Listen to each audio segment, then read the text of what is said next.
बिस्मिल्लाहिर्रहमानिर्रहीम। अस्सलामु अलैकुम वरहमतुल्लाहि वबरकातुहू। माज़र नाज़रीन, हज़रत अबू हुरैरा रज़ी अल्लाह तआला अन्हु से रवायत है कि नबी करीम सल्लल्लाहु अलैहि वसल्लम ने इरशाद फरमाया, आयतुल मुनाफ़िक़ि सलासुन, मुनाफिक की 3 अलामतें हैं। उसमें से पहली अलामत, इज़ा हद्दसा कज़ब, जब बात करे तो झूठ बोले। एक मोमिन हर गुनाह कर सकता है लेकिन वो झूठ नहीं बोल सकता, इसलिए कि झूठ तमाम बुराइयों की जड़ है। ऐसे शख्स के ऊपर अल्लाह की तरफ से लानत होती है और माशरे का कोई फर्द भी झूठे शख्स पर एतमाद नहीं करता है। झूठा शख्स झूठ बोलता रहता है, ये उसकी आदत सानिया बन जाती है, यहां तक कि वो अल्लाह के यहाँ भी कज़्ज़ाब, सबसे बड़ा झूठा लिखा जाता है। तो झूठ से बचना चाहिए, हमेशा सच बोलना चाहिए, सच का साथ देना चाहिए। दूसरी अलामत, वाइदा वादा अखलफा, जब वादा करे तो वो उसके खिलाफ करे। अब वादे 2 तरह के होते हैं। एक वो वादा है जो मैं और आपने अपने रब से आलम अरवाह में किया था, अलस्तु बिरब्बिकुम, बला, अल्लाह ताला ने इरशाद फरमाया था हमसे, क्या मैं तुम्हारा रब नहीं हूं? तो हम सब ने कहा था हाँ हाँ, आप ही हमारा रब हैं। तो ये जो हम कलमा पढ़ते हैं, ये दरअसल उसी वादे की तजदीद होती है। तो इस लिहाज से हमें उस अल्लाह के उस वादे को हमें इफ़ा करना चाहिए, और इसी सूरत में इफ़ा होगा कि जब हम अल्लाह ताला उसके रसूल सल्लल्लाहु अलैहि वसल्लम की तालीमात के ऊपर अमल करेंगे।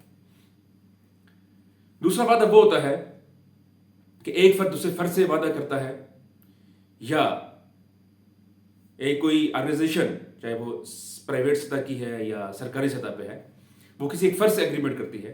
तो ये सारे वादे होते हैं, जितने भी आपस में जो हम SOPs तय करते हैं, TORs तय करते हैं, या इसी तरह एग्रीमेंट्स करते हैं, ये सारी चीज़ें वादे में शामिल होती हैं। तो अब उनके ऊपर अमल करना एक मुसलमान की जिम्मेदारी है। तीसरी जो अलामत बताई,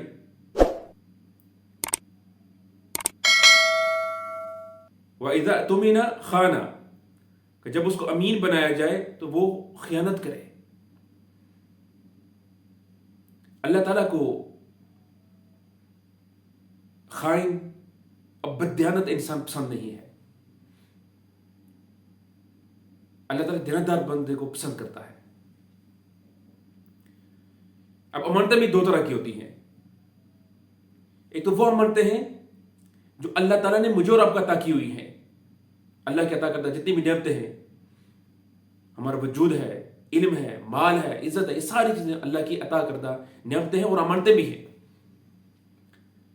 अब इन अमानतों, इन नेमतों को अगर हम मुस्बत इस्तेमाल करेंगे तो गोया हम इन अमानतों का हक अदा कर रहे हैं और इन अमानतों को हम सही तौर पर इस्तेमाल कर रहे हैं। अगर इनका मनफी इस्तेमाल करेंगे तो गोया कि हम अल्लाह ताला की नेमतों और उसकी अता करदा अमानतों के साथ खयानत कर रहे हैं। दूसरी अमानतें वो होती हैं जो एक फर्द दूसरे फर्द को अमानत देता है, या फिर सरकार की तरफ से आपको जो मुख्तलिफ सहूलियात दी जाती हैं। अगर आप कहीं जॉब कर रहे हैं तो आपका ऑफिस, कुर्सी, चेयर और जितनी भी चीज़ें हैं, जितनी भी सहूलियात दी जाती हैं, वो सरकार की तरफ से आपके पास अमानत हैं। तो उन अमानतों की हिफाजत करनी चाहिए। अगर आप प्राइवेट सेक्टर में हैं, वहाँ पर कोई काम कर रहे हैं, या किसी आप कारखाने में या फैक्ट्री में काम कर रहे हैं, तो जितनी भी चीज़ें आपको फैक्ट्री से दी जा रही हैं, वो सारी चीज़ें उनकी तरफ से अमानत हैं। तो उन अमानतों की हिफाजत करनी चाहिए। तो अल्लाह ताला से दुआ है कि हम सबको झूठ से बचाए, वादों को पूरा करने की तौफीक अता फरमाए, और इसी तरह अमानतों में खयानतों से बचाए। अल्लाह ताला हम सबका हामी और नासिर हो। अस्सलामु अलैकुम व रहमतुल्लाहि व बरकातुहू।